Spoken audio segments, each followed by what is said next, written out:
Hey everybody, I'm Zach. And I'm Jesse. And you're watching Tesla Time News. Episode 155 on Now You Know.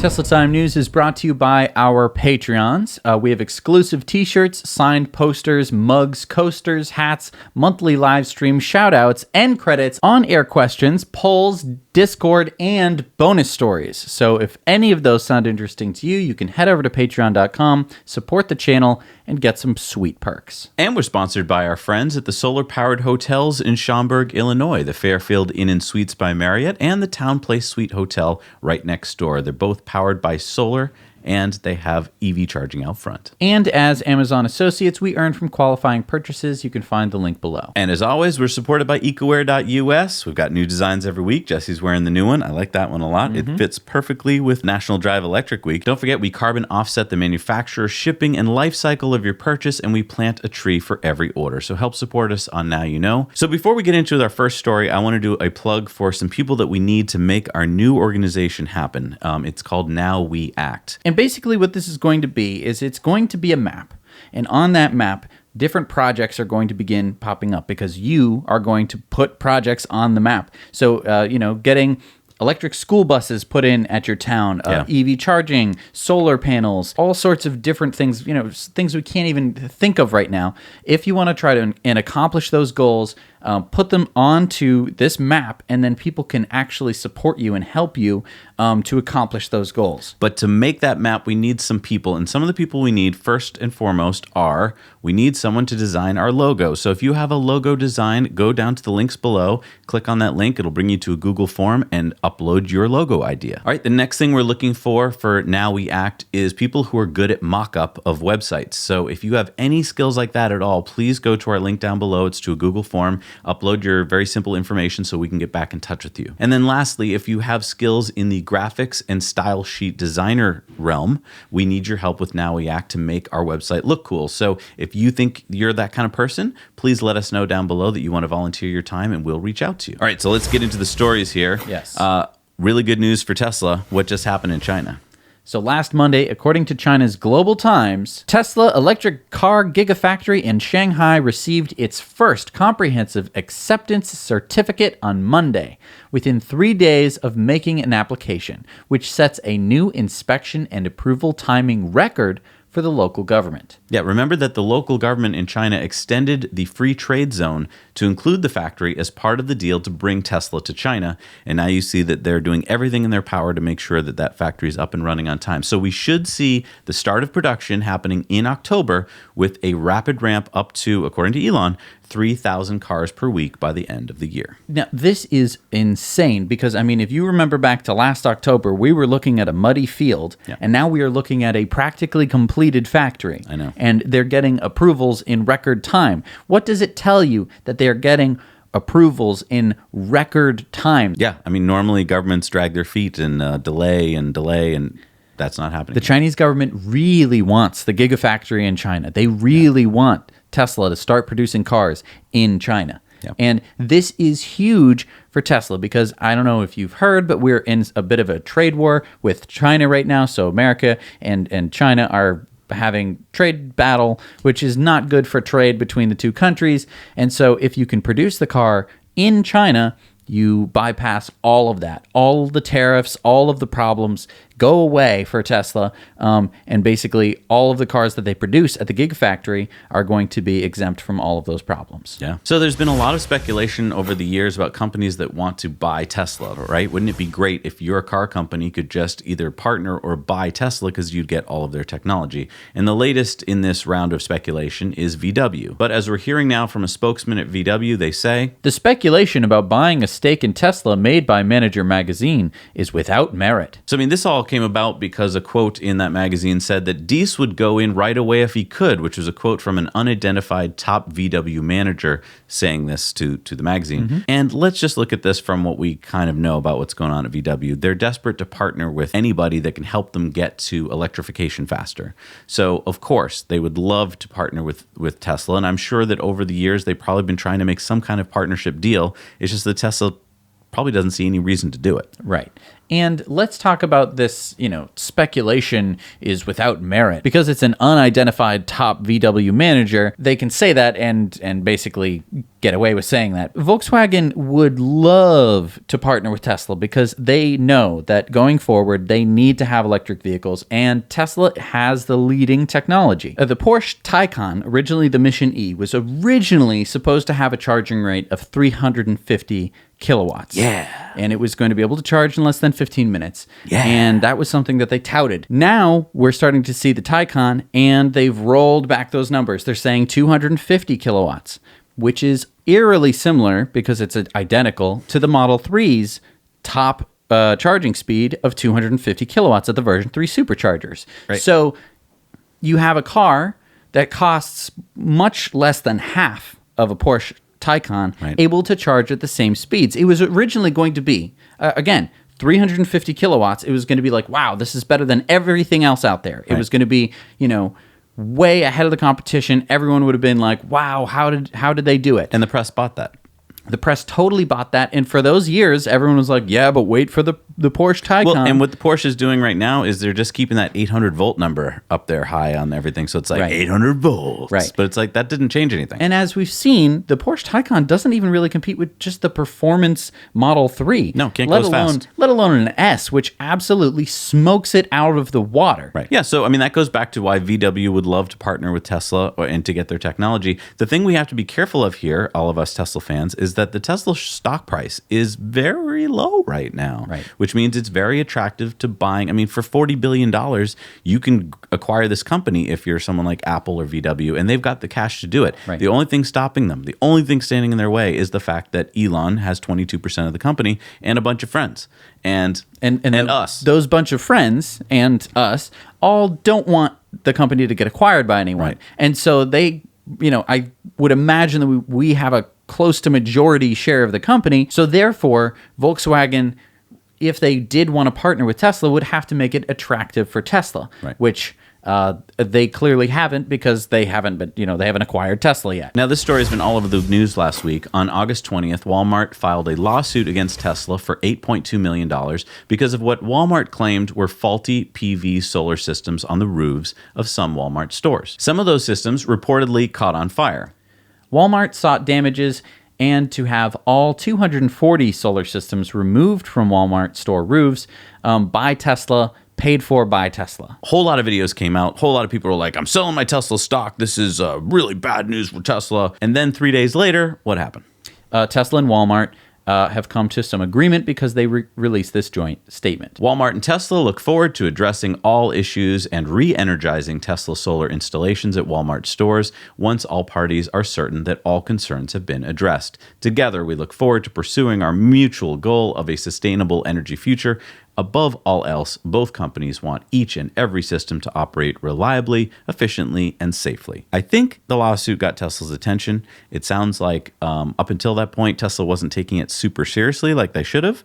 And now, hopefully, everything's going to get sorted out. Right. Now, let's keep in mind for a moment that these were not installed by Tesla, the company. They were installed by Solar City years ago. Right. And so when Tesla acquired Solar City, they acquired these solar systems. Right. And, obviously there had been some small fires on top of the Walmart roofs. Walmart obviously does not like this. And I think that they probably tried to sort this out without a lawsuit beforehand. Once you have one or two fires, I think that you'd start to reach out to Tesla. It sounds eerily like the kind of customer service problems we see with Tesla in general, doesn't it? Where they don't really pay attention to an individual's problem until a bunch of people start tweeting about it, and then they're like, oh, we'll get to the bottom of this. I'm thinking that the problem lies with the middle management again, where it's like, we don't want to let Elon know about what's going on. We can solve this. And then they don't solve it. And then Elon has to step in and be like, what have you guys been doing this whole time? All right, here's how we're going to solve it. And I think this is, again, why it's important for Tesla to have a CMO, someone who can, step in these situations where it's like, okay, there was one fire on a Walmart roof. Okay, here's what we're going to do. We're going to spend a little bit more money. You're all going to go perform inspections on these roofs. You're going to find all the problems. We're going to fix them. Yep. Because, if there's one fire, that probably means that there's going to be more, and we need to prevent that. I think that somewhere along the line, someone goes, it's not a big deal. Whatever. We're just not going to I agree with you. I think they use their KPI system, their key performance indicator, to let them, it was like, oh, well, one fire out of 240, that's really no problem at all. It's such a low percentage. It's less than 1%. And that's coming from kind of the wrong perspective. You should be looking at this from what could go wrong. And people with experience know that it's better to treat it like you did, which is to address the problem head on as soon as there's a problem. And to be proactive. Exactly. And again, with the CMO, even if that didn't happen, just to have someone who can control the message and say, these fires were a result of X, Y, and Z. We have identified this component as this. We are suing that other company for not making a blah, blah, blah, whatever you have to do in order to make this problem go away, instead of just sort of being silent, not saying anything, not coming out with anything. Obviously, you have to handle this legally since it's a lawsuit. But again, handle it before it gets to the lawsuit point. So there's a new study out from MIT that finds that clean energy can save billions of dollars in health costs. So they studied 10 states across the Midwest and the Great Lakes region of the U.S., and they found that these states could see $4.7 billion in health benefits in 2030 if they stick with current renewable energy standards. That's about a 34% return on the $3.5 billion price tag associated with actually building out that infrastructure of renewable energy, such as wind and solar farms. So those 10 states were Pennsylvania, Ohio, Wisconsin, Michigan, Illinois, Indiana, West Virginia, New Jersey, Maryland, and Delaware. And they have poorer air quality, which is a characteristic linked to their greater reliance on coal. In 2016, the Rust Belt generated 42% of its power from coal, compared to 30% for the U.S. as a whole. Emil Demenchev, lead author and senior research associate at the MIT Center for Energy and Environmental Policy Research, said, "This research shows that renewables pay for themselves through health benefits alone." So these states have implemented renewable energy standards. So these are, goals that they want to hit in terms of renewable energy for the future. So solar and wind. And if they stick to those goals by 2030, they're going to start to see these giant savings in health costs. And this is on top of the savings that they would have from just, the actual physical energy collection system. Instead of having to buy coal, ship it to where you need to do it, burn it, the coal, maintain the coal plants and everything like that, they would definitely be saving money by switching to solar, because it's free, comes from the sun every single day, and wind, which is blowing constantly. So what you'd end up with is huge savings in that department, but also a health cost. Now, you might be saying, where is this health cost coming from? Yeah, and this is one of the first times that we've seen research that actually even looks at this. And the way that researchers have to figure this all out is they largely use data like early morbidity, which is basically finding out how much sooner do people die when you have a coal plant. And it's very hard to put a money value, I would argue, on that. I mean, how do you, if you're going to die, say 3 years later now, and so it's like, great, Jesse lives longer. Well, how do I put a price tag on that? Right. How much would you value that? If I told you today, like, okay, what would you pay for that? What would you pay for that? Right. Is it the working days that you would be, working through? Right. Those 3 extra days or something? Is it that is it the health costs that you wouldn't need anymore because you wouldn't be as sick for that amount of time? So that means that, you wouldn't have emphysema or asthma. And so is it the medication that you wouldn't be paying for, or the hospital visits? Is it, what could it be in terms of that?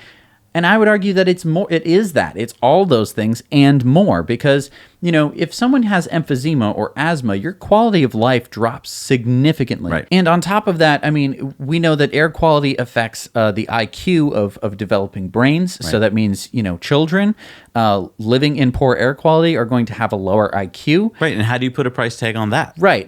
For every IQ point, what is that? Like $100,000? Like what? Well, and typically that's what they do. They have to pick a number somewhere, right? So Right. what they do is they're like, oh, okay, every IQ point means they'll get less pay in their life, so here's what it's worth. But I mean, is that true? Is that what you'd like to pay for a lower IQ? I don't think so. I think if you had your choice, you'd pay almost anything to not have your IQ lowered or to be, or to not get emphysema. Let's look at it conversely. Let's say, we're going to put in a coal plant right by your house. You're going to die 5 years sooner than you ordinarily would have. We're going to pay you, though. Guess what we're going to pay you? We're going to pay you $10,000. How about that? $10,000. Does that sound good to you? For how many years of my life? 5? I don't know. We don't really know for sure, but it's definitely going to be less. They don't even do that now, though. They don't do that. You don't get paid for the amount of time that you lose right now. And that's why I think that when we're talking about fossil fuels, they're a huge, and everyone usually talks about CO2 emissions, which leads to the climate crisis. But let's say you don't believe in climate change. This is just another reason to not burn fossil fuels. Exactly. Okay? It's pollution. And it doesn't matter if it is from a coal plant or it's from a diesel car or just a regular gas-powered car.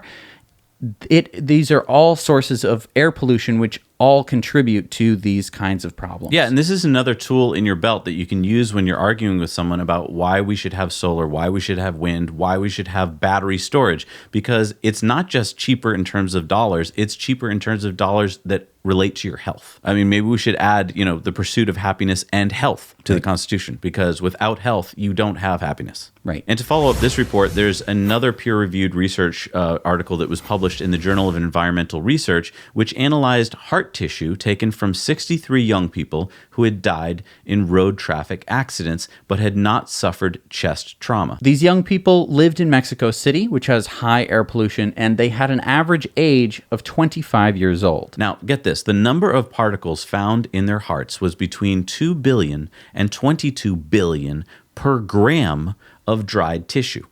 Per gram of dried tissue in their heart. So, again, we're starting to do research and finding out that pollution is incredibly bad for us. Right. Getting into our bloodstream, our brains, our hearts, and killing us.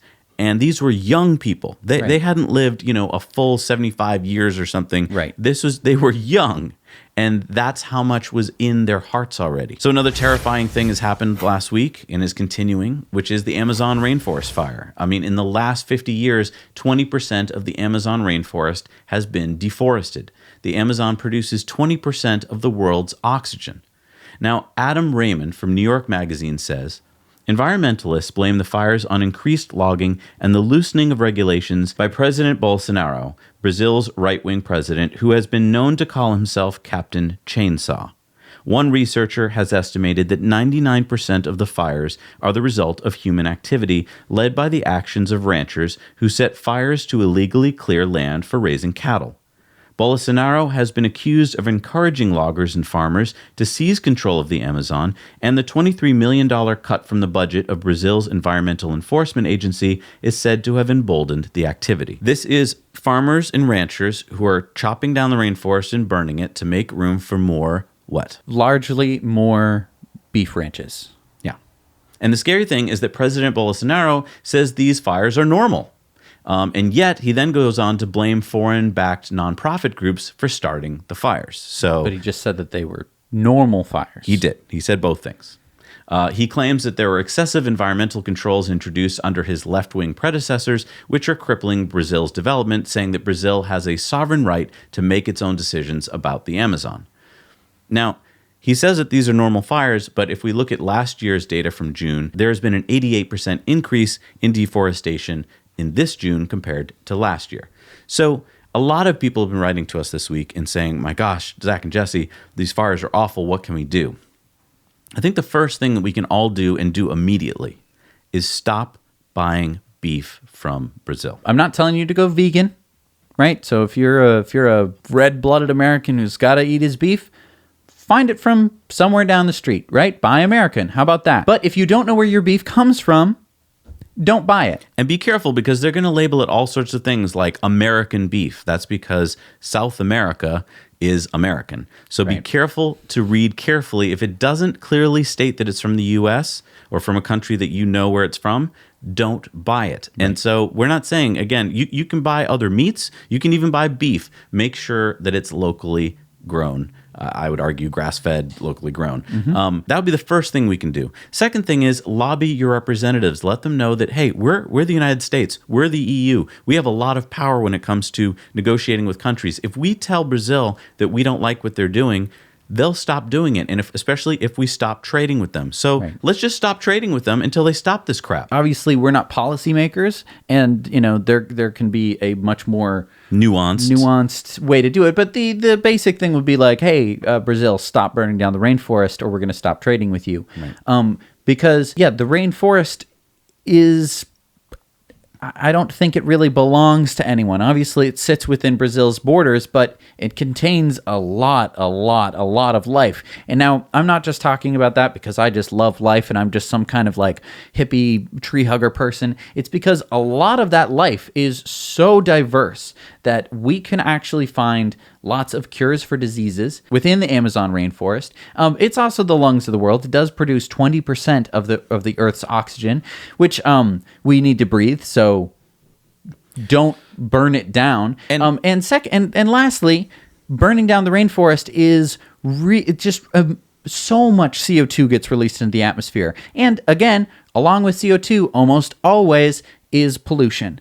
But, I mean, we don't have to just use the stick here. We could use a carrot, which would be, I think, at the UN level, we should do something to benefit Brazil so that they have a reason not to burn down their rainforest. Mm-hmm. And I understand they probably aren't thinking of ways they can make a lot of money off the rainforest. So maybe for a while, we're going to have to pay them not to burn it down. So last Tuesday, the South Korean Ministry of Environment said they will be banning domestic sales of 8 models of Audi, Volkswagen, and Porsche diesel cars for violating emissions regulations. Korea will also be fining Audi, Volkswagen Korea, and Porsche Korea, and will seek a prosecution investigation. The ministry's probe has found that the German automakers manipulated pollution control devices used in those vehicles. A total of 1,261 cars in the 8 models were sold in South Korea from May of 2015 until January of last year. A ministry official said they were manipulated so that the emission mitigation devices perform at lower levels in driving conditions that are different from those when they were certified.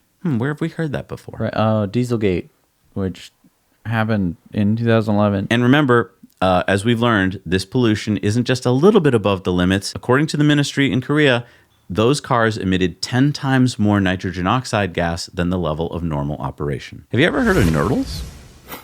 Are they some kind of bizarre turtle? No. Is it a pet? Like a pet rock from 1970s? You wouldn't want this as a pet, no. Okay, no, what is it? Nurdles are those tiny plastic pellets that are made largely from natural gas that'll be made into bigger plastic products. Now, I went to school as a plastics engineer. We never called them Nurdles. What'd you call them? They were just called pellets. Yeah, well, you're so unimaginative. Nurdles are a cuter name. Yeah, maybe. They're kind of gross sounding, but okay. Well, check this out. There's 22,000 Nurdles or pellets per pound of plastic, and there are 300 new plastic facilities being proposed or permitted in the U.S. in the near future. So the oil and gas industry, since natural gas is so cheap right now, and it's hard to profit on natural gas because it's a byproduct of fracking, and so there's just so much of it. In fact, there's so much natural gas that many companies are actually being paid to take it away. So it's less than free, okay? So natural gas is so cheap that oil and gas industry is like, how can we make money off this? Well, you can turn it into plastic. Okay.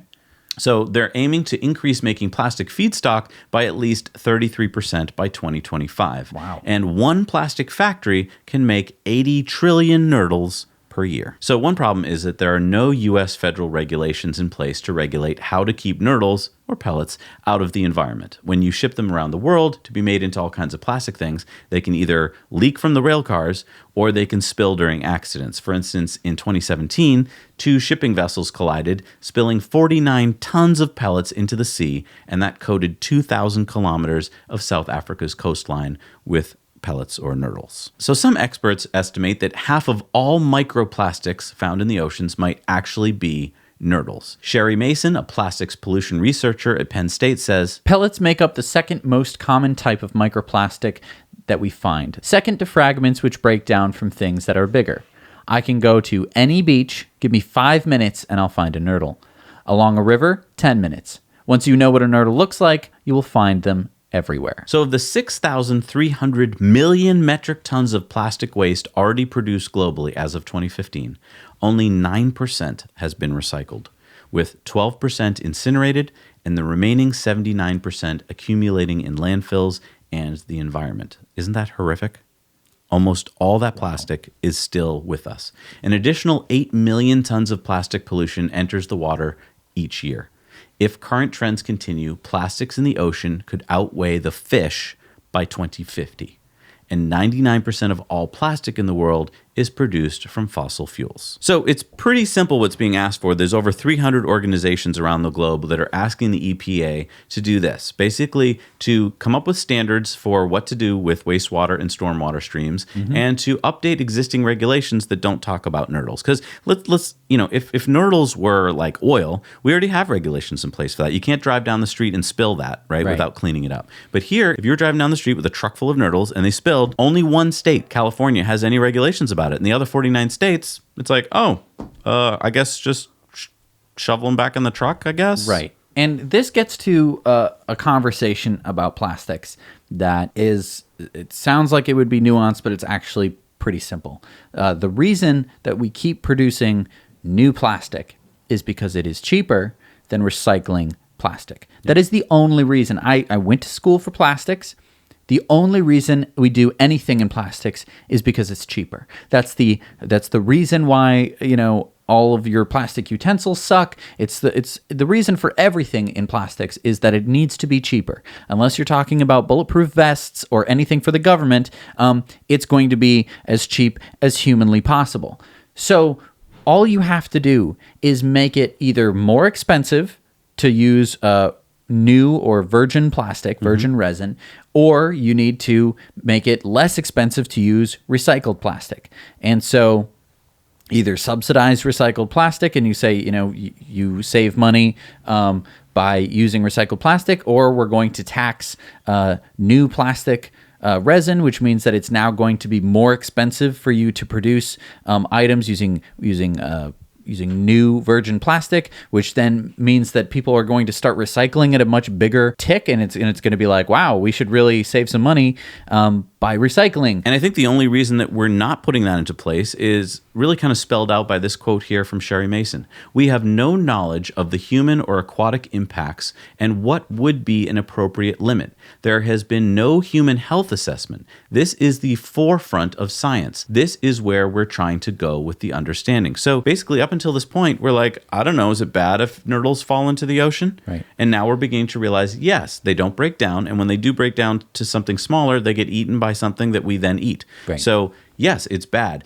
And Jesse's solution there, pretty darn simple. Right. Tax it or subsidize recycling. Or do a little bit of both. I mean, and that's basically all it gets down to. Either that, or you'd have to somehow very complicatedly limit the amount, or you'd have to mandate a certain amount of recycled plastic, which doesn't work in all cases. The simplest way is to just move some big levers around and just make it so. And also a subsidy on bioplastics would be a good one. Exactly. I mean, bioplastics could be exempt from this tax. I mean, and can you explain bioplastics for a second? So, I mean, if you've ever seen anything that was labeled PLA, that's something that's made out of polylactic acid, which you can get from corn, and it breaks down into stuff that is not plastic anymore. It basically is a bioplastic. It's compostable for very specific types of composters that go to high enough temperatures. And what's great about that is, as we've learned, most plastics are only used for like an hour and then you dispose of it. So this doesn't have to be a great plastic. It's only going to be your fork for a few minutes, right?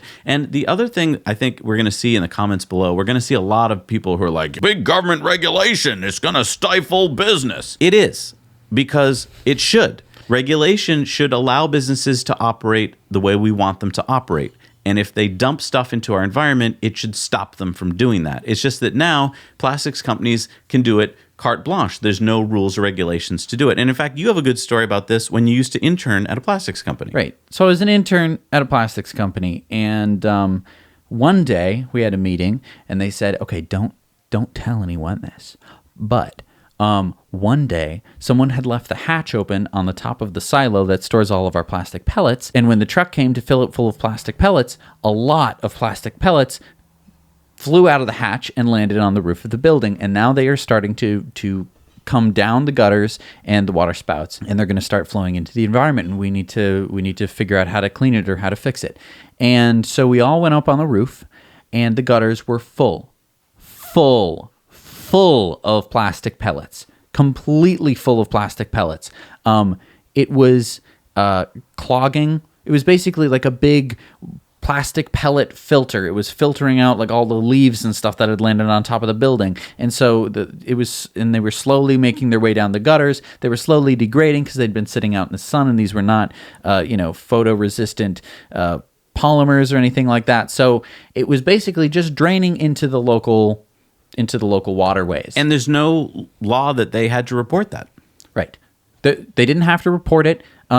Luckily, someone had a conscience or at least a brain to be like, okay, well, someone is going to get mad if they figure this out, and so we should clean up at least the gutters. But there's no telling, how many fish went and ate it. And it's just really frustrating that we live in a society where we've had plastic for over 100 years, and we have not addressed it in any sensible way. We have just allowed it to accumulate in landfills, pollute the oceans, and we haven't been like, oh, this is a problem. We've just been like, but all this money, it's so delicious. Right. Like, it's crazy. All right, let's talk about something that doesn't use fossil fuels. All right, take a look at this. This is the Drako Malfoy. Nope, that is the Drako Motors GTE. Oh, yeah. Sorry.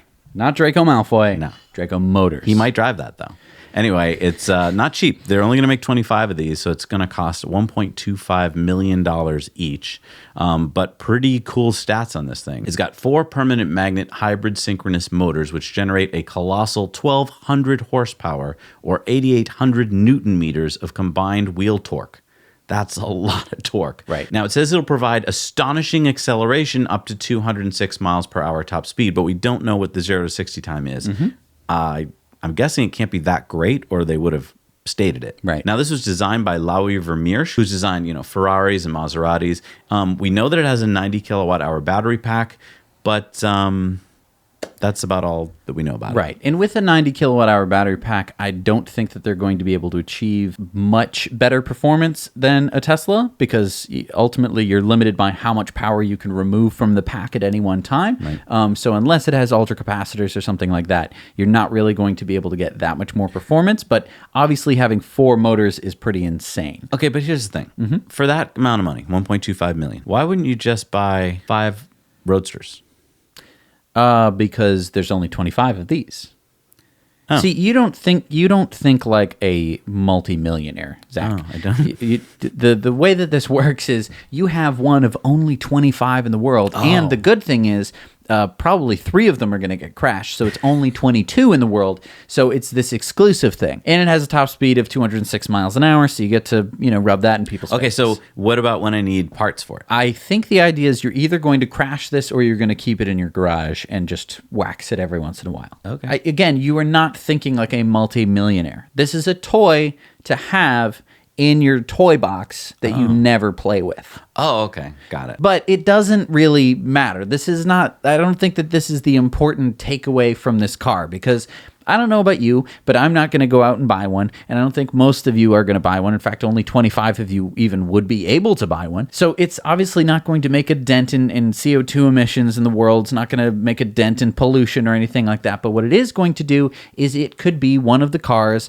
that catches somebody's eye, and they go, wow, this thing is amazing. It has, 4 motors on it. It's all-wheel drive. Think about the torque vectoring on that. Wow, let me just think about that. And now they're thinking about an electric car.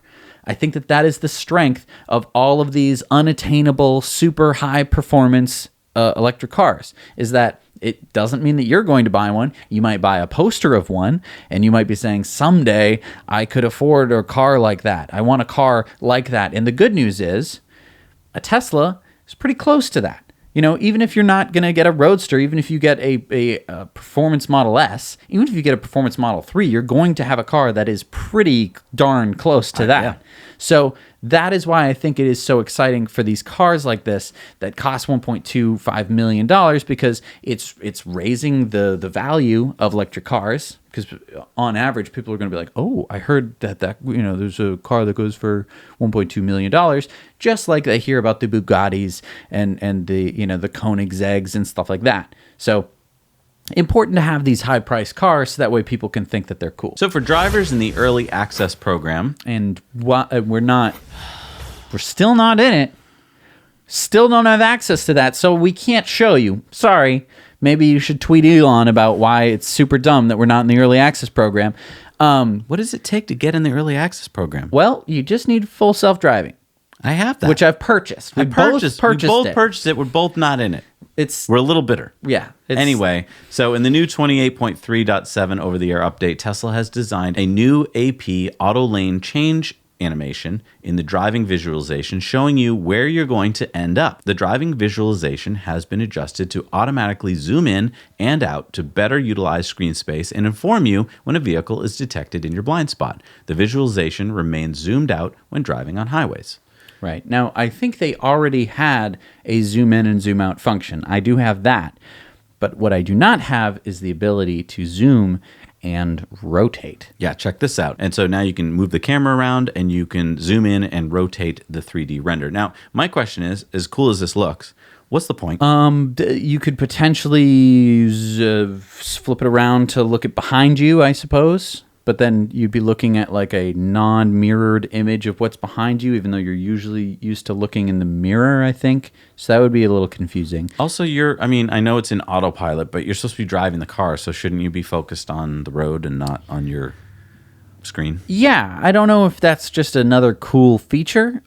Because, keep in mind, I would argue that every Tesla vehicle is a Tesla store, because you can literally buy a car from your Tesla. You can buy a Tesla from the Tesla, and it's the best way to sell a Tesla car. So I think that any little cool thing that you can do while driving your car with passengers is to show off, like, oh, and it can also do this because it's the future, and of course it should do that. Like, I think that might be the best reason for a lot of things that Tesla does is it's the future, and of course it should be able to do that. I don't know. That should be their line. Tesla. Of course it should be able to do that. It's the future, and of course it should be able to do that. I like that. All right, it's time for the lightning round. No more plastic water bottles for you at San Francisco Airport. So this is the first major airport to ban the selling of plastic water bottles. Yep, as of last Tuesday, SFO will no longer sell you water in a plastic bottle. And they sold a lot of water, by the way, 10,000 bottles a day, 4 million bottles a year. So instead, travelers will be able to buy refillable bottles, or you can bring your own and fill them for free at over 100 water filling stations throughout the airport. I think if we all get in the habit of bringing our own empty water bottle when we're going on a flight, that would solve the problem. It is a little annoying when you get to the airport, you have a full water bottle, you can't bring that through security, and so you have to dump it usually in like a trash can. Well, you know what you could do though is you could pour it out, like I hope maybe they'll have a sink or something, and then they never do. But if they did, and then just bring that through now that it's empty, and then refill it when you get to the other side. It's true, that would be good. I think that, you know what else would be good? What? If the TSA would grow the up and not make us do that. Right. I mean, it wouldn't be that hard to have some kind of like analyzer that you. No, I'm sorry. I'm tired of this TSA pretend theater that we go through. True. Security, take off your shoes. No, let's all revolt against that. I'm all for security. There's ways to do it right. Yes. This is not how we do it. It's how we make everyone not want to do any kind of travel. Well, it's how you make everyone feel safe. So according to this tweet from Tesla's Twitter account, Tesla will be expanding into Poland, Hungary, Romania, and Slovenia. That's pretty exciting for our Eastern European viewers. There is one service center in Warsaw, Poland right now, and a planned one in Budapest, Hungary, and Superchargers are opening eastward. I feel like a weatherman. And as you can see, the Tesla Supercharger network is moving eastward as we do. Let's go over to John for sports, Thanks, Dave. So Audi tweeted at IAA Frankfurt Motor Show 2019, we are showcasing the concept study for an electrically driven off-roader designated for future mobility. So this is going to be shown at the IAA Frankfurt Motor Show on September 12th through the 22nd. I think you should comment below what you think about this. Is this something they should be working on right now, or should Audi maybe be focused on making an actual car that actually will be driven by people? Korean company LG Chem will supply the battery cells for Tesla's Gigafactory 3 in Shanghai, China, according to Bloomberg. If true, this would be the first time that Tesla bought cells from a third-party supplier other than Panasonic for its cars. It has bought Samsung and LG Chem cells for battery storage. This is a non-exclusive agreement, so Tesla is free to work with other battery suppliers. LG Chem will supply Tesla with 2170 cells and will be made at the LG Chem factory in Nanjing, 320 kilometers west of Shanghai. So Porsche has released pictures of the interior of the all-electric Taycan. This is Porsche's first electric car. Now, there's a 10.9-inch center dashboard display. The passenger screen is optional, and the 8.4-inch center console screen is a touch panel where you can access climate controls and seat settings. I was trying to find something they had done environmental in this car. The one thing I found is the floor covering uses recycled fiber called Econil, which is made from, among other things, recycled fishing nets. Now, as I read the fine print on that, it's like, it's made from other things, including recycled fishing nets. So right. And the reason they say that, because these are not going to be used fishing nets. Wait, it says recycled fishing nets. I have talked to, I studied plastics. I know a lot of kids that I went to school with, and some of them tried to recycle plastic fishing nets. They're covered in oil, and it's nigh impossible to recycle them. So what do they mean when they say recycled fishing nets? They're talking about fishing nets that are scrap from the factory. So either it had a defect or it was just the run-up of the... So it wasn't actually... Okay. That really rubs me the wrong way. When companies try to sound... Because, look, there's only like two things in this car that are even remotely recycled or, sustainable. The rest is just... It's just marketing. I mean, I would argue that it doesn't really matter. You have a car that is actually... an electric car as opposed to a gas burning car.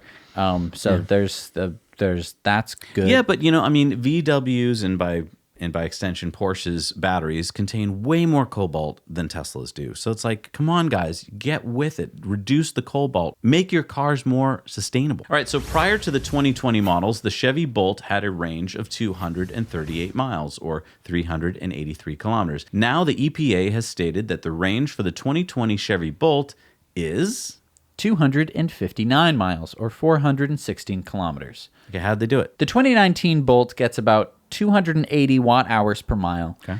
And the 2020 Bolt uses slightly more, 290 watt hours per mile. Wait, but then... So the battery must be bigger. Oh, okay. But we don't know if they added more cells, if they changed the chemistry. We don't know how exactly they did it. Now, I think that any addition to range is excellent. 259 miles is...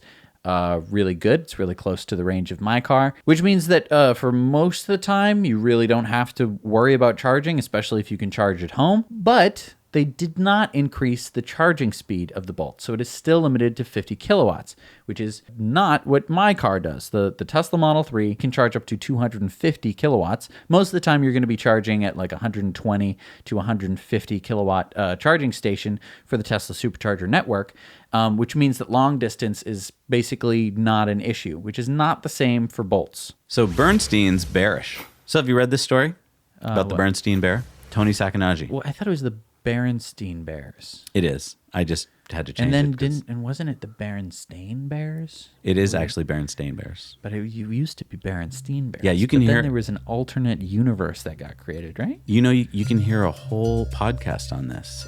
Brent and Bobby and Jack have a podcast called Brain Boggled, which is on Spotify and Stitcher and all those things. And they talk all about this? They do a whole thing. This is what they're on, talking about. This is one of the episodes. It's on the Mandela effect, which is Bernstein Bears is a Mandela effect. So go check that out. We'll put the link down below. Anyway, so Bernstein analyst Tony Sacconaggi, you remember him. He's an analyst. He's a pretty good analyst, actually, if you look at his numbers.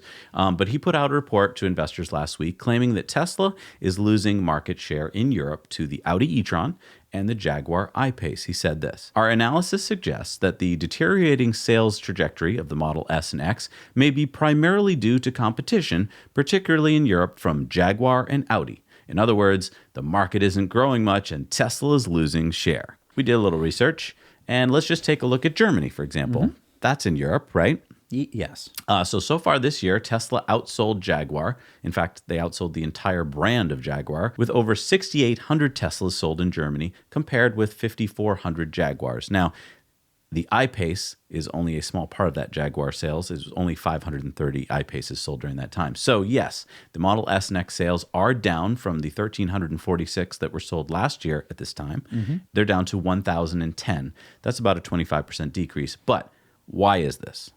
It's mostly because the Model 3 stole those sales. Right. Model 3 has absolutely cleaned up basically all electric cars in Europe. It is the top-selling electric car in Europe. Okay, so my question is, Yes. Tony's a pretty smart guy. He seems to make pretty good returns, so I assume he's smart, right? So either he missed this one, didn't understand it or something, or what else could be the answer? I think that the most damning thing that he said is that the market isn't growing much and Tesla is losing share. He might be specifically talking about these higher end luxury cars. Maybe that's what he meant. But if we're talking about Tesla in general, Tesla's market share, of course, is EVs because that's all Tesla makes is EVs.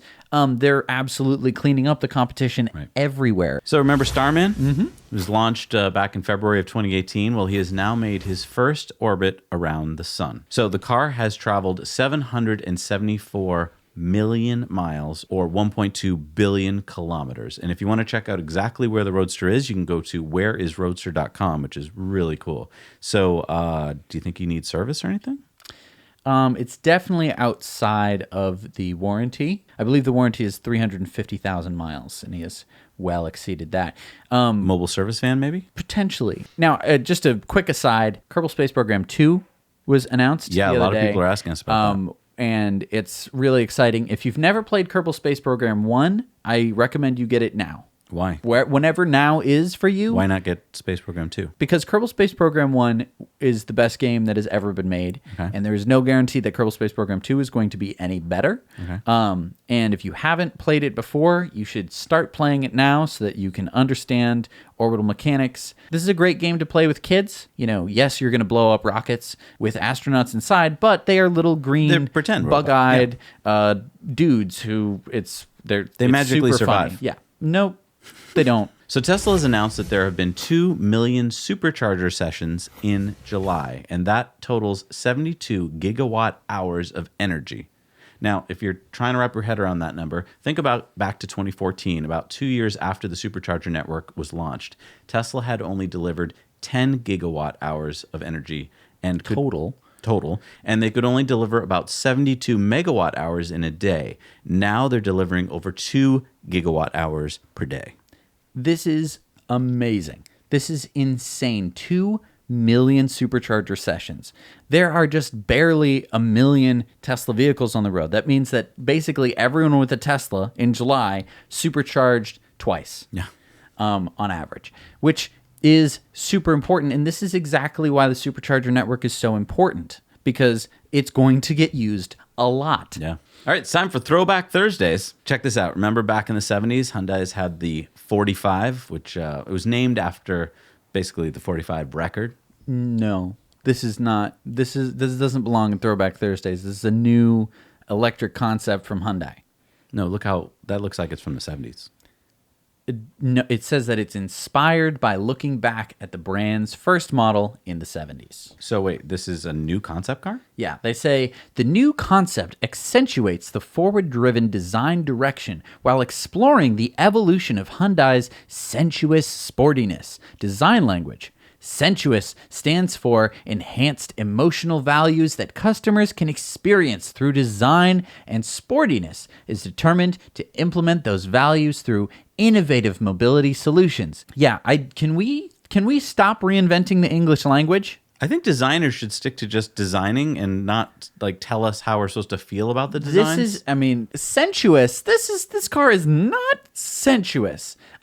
Sensuous, let's just pull up a real definition. Relating to or affecting the senses rather than the intellect. Oh, that's telling. The second definition, attractive or gratifying physically, especially sexually, which Can we not do that about cars, please? There's nothing in here that's sensuous to me. Look, I'm pretty sick of these. I know. I just want to see. Just show me the thing. I know. And make it in not, vast quantities. not just the concept car. Right. All right, it's time for our video contributor stories. And what have we got this week, Jess? We have Per riding around in Berlin in a solar-powered boat with solar waterways. Hey, Second Jesse. This is Per from Berlin. As you can tell, I'm on a boat. And the best thing about it, it's powered by the sun. The original center of Berlin was built on an island in the River Spree. And as the city has grown, many cultural, industrial and residential areas are neighboring the river. I recently moved to Berlin and wanting to explore the city from a new point of view, I was looking for a rental boat. But except for the occasional rowing boat, it seemed like everything was powered by gas-guzzling, inefficient and smelly gas engines. Luckily, I found Solar Waterworld, a rental boat station right next to my new home. This boat, it's a Suncat 21, it's got 8 seats. It's completely quiet, it's easy to steer, and because it's emissions free, you can go everywhere as long as the boat fits. It's powered by a 4 kilowatt battery, delivering power to its Torpedo engine. That Torpedo engine, that's a subject for a video of its own someday. Also, to capture some new energy, you've got 900 watts of solar panels serving as a very practical roof when you're out on the water all day. And Solar Waterworld is more than a boat rental station. Already back in the spring of 1995, they opened the worldwide first solar boat charging station in Berlin-Köpenick to enable solar-powered boats to keep running after sunset. The facility captures and saves solar energy during the day via solar panels on the roof, and at the same time it serves as the test station for new product developments, long-term studies and further development of their products. They even undertook a small endurance test concerning their technology and materials and crossed the Atlantic Ocean from Berlin to New York in one of these catamarans back in 2007. Thank you, Solar Waterworld, for making products like this, and thanks to you guys, Second Jesse, for making me look for a solar-powered boat in the first place. This is Per from Berlin. Now you know. That was an awesome story. Thank you so much for sharing that. I mean, I didn't even know that was something that would be available. Now I want to go to Berlin and I want to ride around on the river. I know. How cool is that? That should be available on every river. Like, this company should be everywhere. I know. That is such an exciting and, I mean, frankly, lucrative business model. Yeah. If you think about it, if you actually, once you invest in it, the maintenance costs are going to be low and the energy costs are going to be even cheaper. Exactly. And I mean, people can just hang out and have parties on boats. Like, that looks like super fun. Anyway, if you want to make your own story, shoot just like Per did, a few awesome shots, a little bit of voiceover maybe, and then just send it to us with no music and make it 2 minutes or less. All right, it's time for our Patreon bonus stories, and this is where we give you a lot of bonus stories for very little support. Just got to support us for as little as $1 a month, and you get to watch all of them. So we'll see you over there at Patreon.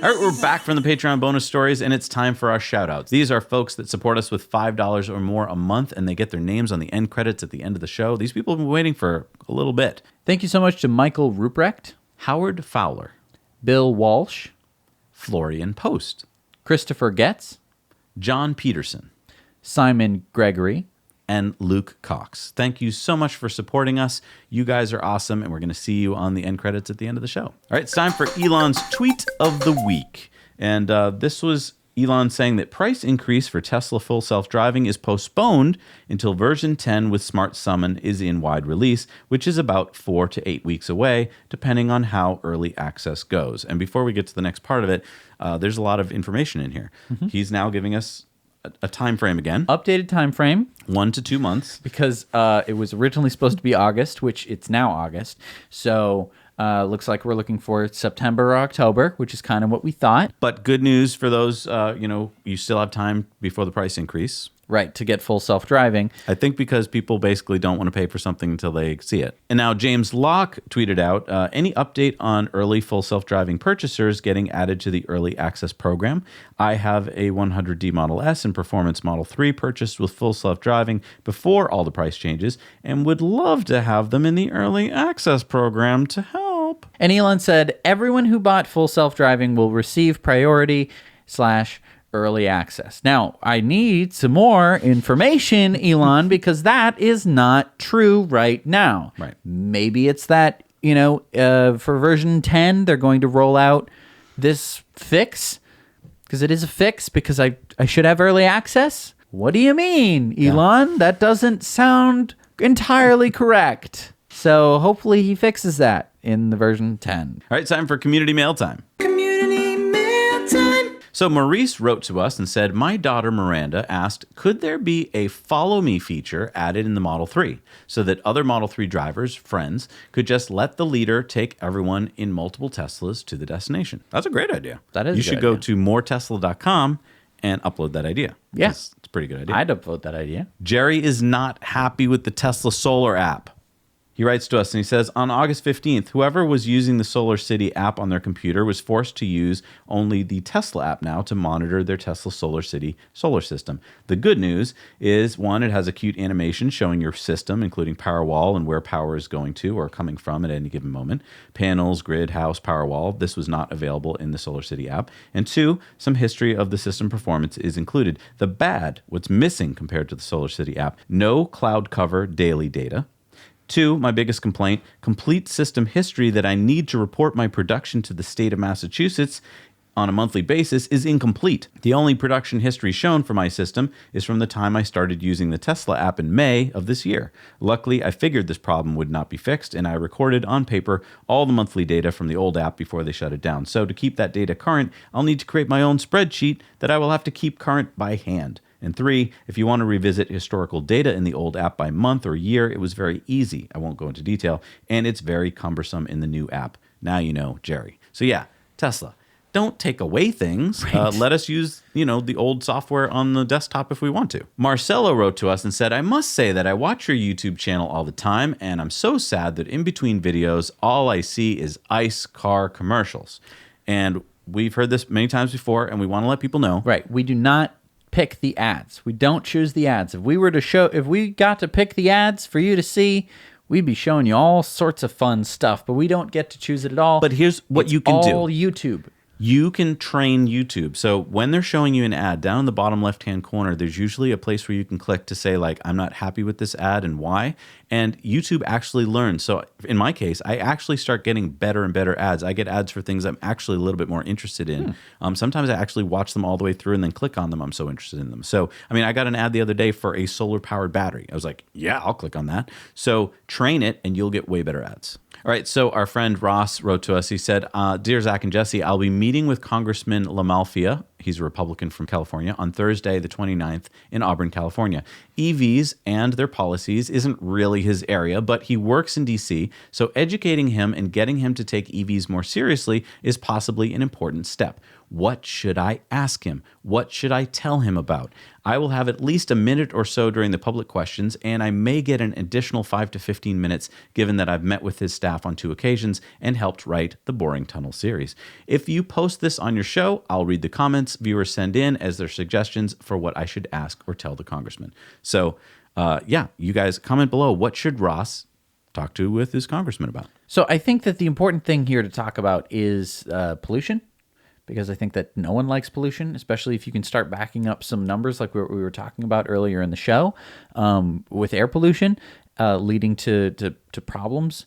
I think that is, it doesn't matter which side of the aisle you sit on. Pollution is a non-politicized issue for the most part, and it's a really powerful one. I would also just Keep in mind that most congressmen are kind of like 8-year-olds, so don't give them too much information. I know it's easy to be like, I'm going to give them a book full of information. They're not going to remember most of it. So, treat them like a kid almost and be like, Tesla, made in America, no pollution. Like, give them all the easy to digest facts. And if you're at a town hall setting, when you're saying things like that, you'll also get the room on your side, which could be even more powerful if someone else gets up after you and is like, hey, yeah, about Tesla. Well, they're an American company. What are we doing to help them? You know, like that's really powerful. All right, so our friend Mitchell just wrote to us and said, my local power company, Power Shop, just gave free power for a day due to excess wind generation. When does that ever happen? Wow. That's awesome. So they sent him this and said, oh, your power is free today. Free for the day.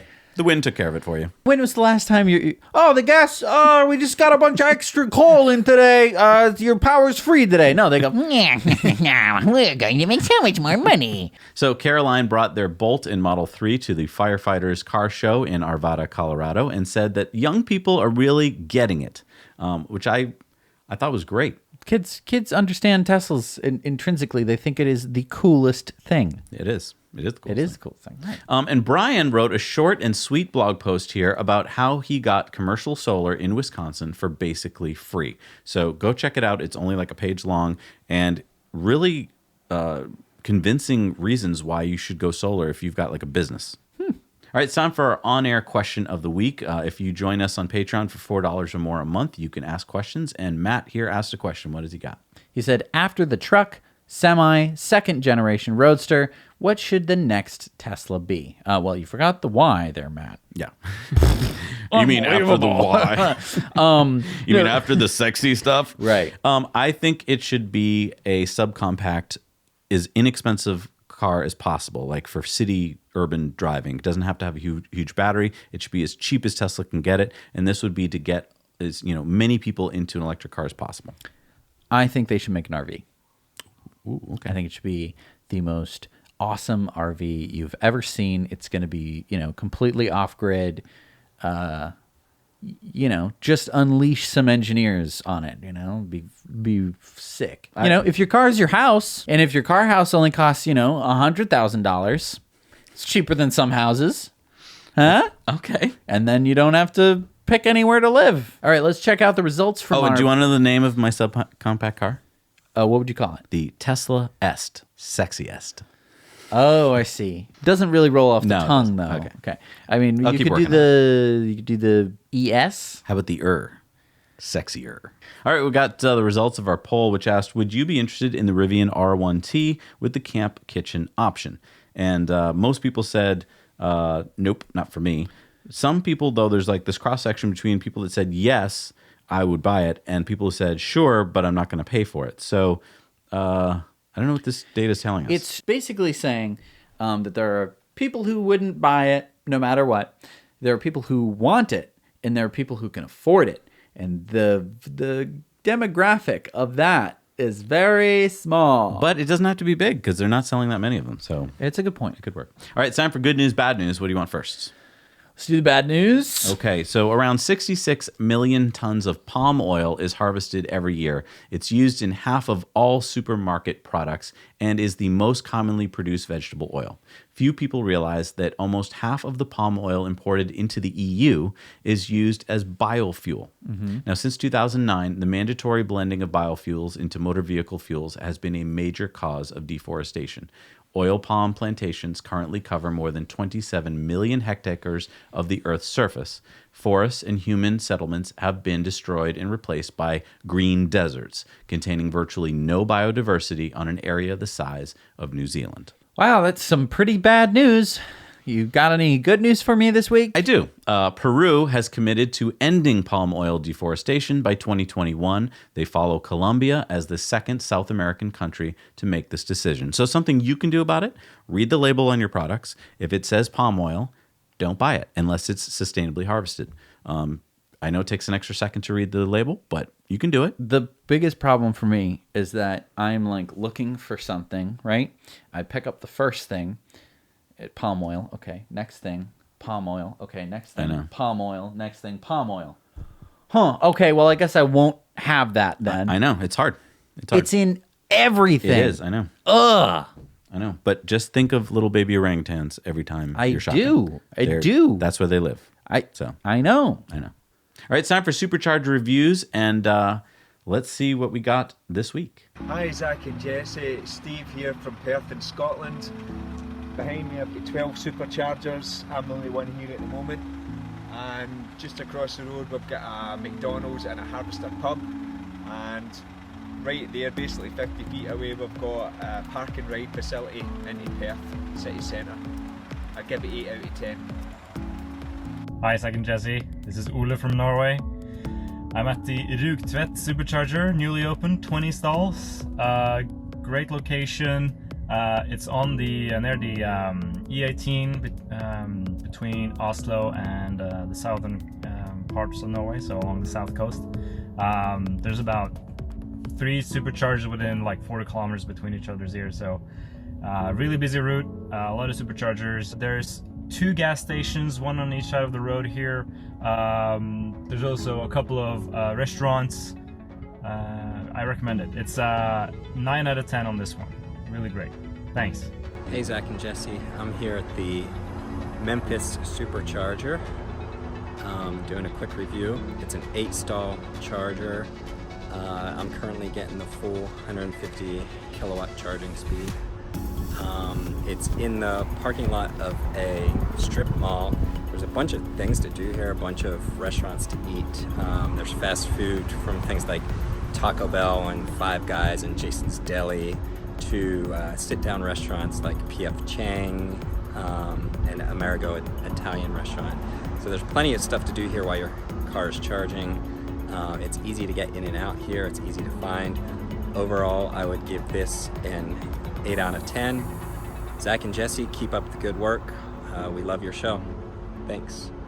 Fantastic. Yeah. Thank you so much, everybody. We need more destination charger reviews, though. The destination chargers are in, because I mean, the superchargers are basically all going to be, along the highway. They're going to be always along the highway. Right. And there's only such a cool amount of stuff you can get next to a highway. And destination chargers need a little bit more parsing because they're complicated. Like I went to one the other day in Connecticut, and there's only one, and I didn't know where it was located because the pin was wrong on the map. So I had to call them, and like now I know where it is, so I'm making a review for that, so it'll hopefully help the next person along. So we're paying it forward. Right. All right. What do we got for new superchargers this week? We only have 2.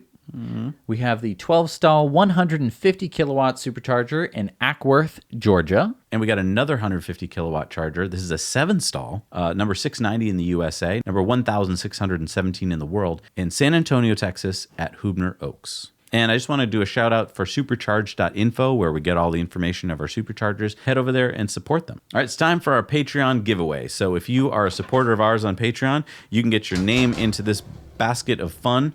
For every buck that you support us with, you get another piece of paper. And we're giving away an EcoWare t-shirt this week, either the one that Jesse's wearing, the one I'm wearing, or any of them, actually. That's how you can support us on the show. And we carbon offset every purchase. When you buy a tee, we plant a tree. Who is our winner this week? The winner is Jonathan Blixt. Jonathan, congratulations. You got yourself an EcoWare t-shirt. You go back into the thing because you still support us. Thank you so much. And I want to do a little plug here before we keep going, though, but Yes. EcoWare is growing so fast that we need more designers. So if you are someone out there and you're like, I'm good at designing things, we've got a Google form for you down at the bottom. Now, there's a lot of Google forms down there, so don't get confused. Pick the right one. But look for part of the test. That's right. If you pass that test, you get hired. But look for the EcoWare form and fill it in, and we will be contacting you. You made it to the end of the show, and that's not easy. That's an accomplishment. Congratulations. Yeah, there's Pat gonna be yourself on the back. And now take a little quiz. Wouldn't that be funny if we had a quiz at the end of the show? It would be interesting. I bet a lot of people would actually fill it out. It would be would it be like an actual curriculum quiz, or would it just be like a dumb, like, how many times did Jesse drink from his mug? I don't know. I was thinking more of a to do with what we talked about. So a content A quiz, content quiz, yeah. as opposed to a pointless quiz that doesn't serve any. Another thing I want to point out, because I've been getting a lot of emails about this, a lot of people saying, do you guys have a podcast? Yes, we do, as a matter of fact. It's this show. This show in it's podcast in a form. podcast form. So if you watch the show and this is part of your routine and you like to see the funny editing that we do sometimes, or we don't do it. Brent and Bobby do it, or Jack does it. The funny stuff, the fun stuff that you like to watch.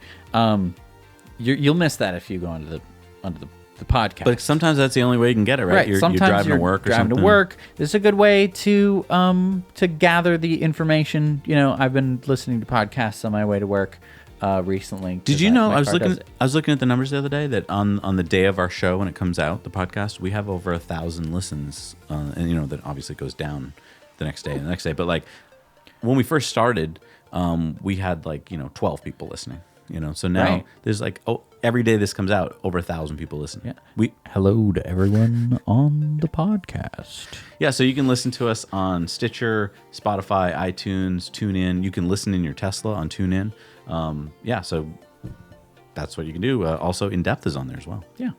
So that's pretty cool. And I did want to talk about Bior, which is Build Your Own Robot. So if you made it to the end, you're probably like a diehard fan, and you probably understand that. You probably already know that Bior is right there. Right there. The whole show. Yeah, so Bior is a company from Holland that is making amazing products here for children to learn how to get into technology, how to build robots, obviously. And they're not just like this faceless corporation who are just like, we want to sell and make money. We've talked to Taeyoon, who is the founder of this company, and he started with Soli, which was a solar power eating robot for kids. Right. So it taught kids about solar power, about batteries, and basically he has a very heavily sustainable curriculum to what he's working on. Right. A lot of what he wants to do is, to teach kids about robotics, but to also teach kids about sustainability. It's a really good robot kit. A lot of times you get a kit and it's either one of two things. You either get a kit and you flick a switch and a motor goes and it goes and great, now you've made yourself a useless toy.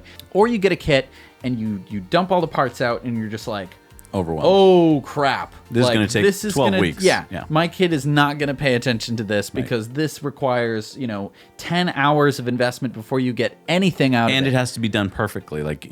Whereas Bior is whatever your imagination wants to do, All you do is you plug in one thing and then you plug in another thing and then it starts working immediately. Yeah, and your brain starts going, I could do this. I know how I can accomplish this or accomplish that. And that's what I love about it. Right. It's all about imagination. And it's super intuitive. It's all about engineering, problem solving, all the things we love on the show. And it's scalable. So it's not just a dumb kid's toy, right?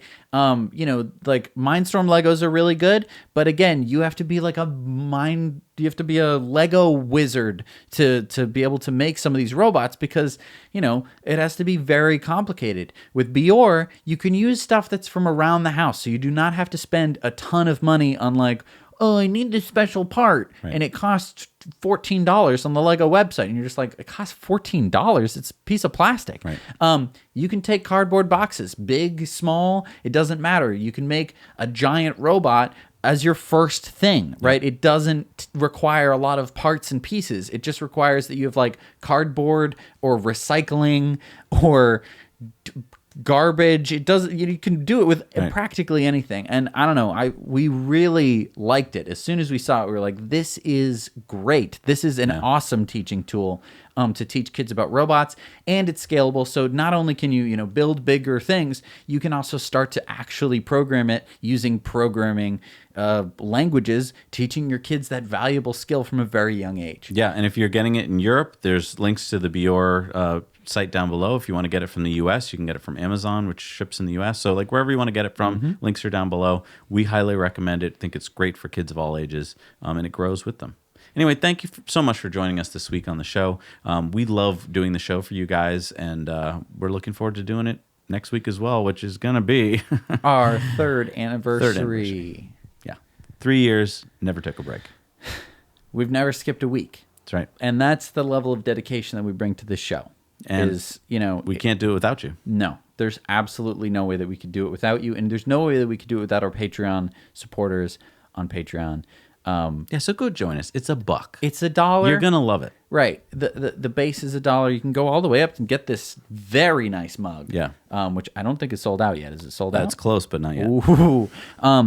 But yeah, for $1 you can get the Patreon bonus stories. So if you're like, man, I just want to keep listening to these guys talk, you get to hear us talk about other stuff, the stuff that we don't want the rest of the world to hear. Yeah, the secret stuff. Which is a true fact. We talk about a little more nuanced stuff on Patreon bonus story. That's right. Right, we're out of time. off. Yep, I heard something over there. It sounds like time to eat. We've been sitting here for like 3 hours. So See you next week. now you know.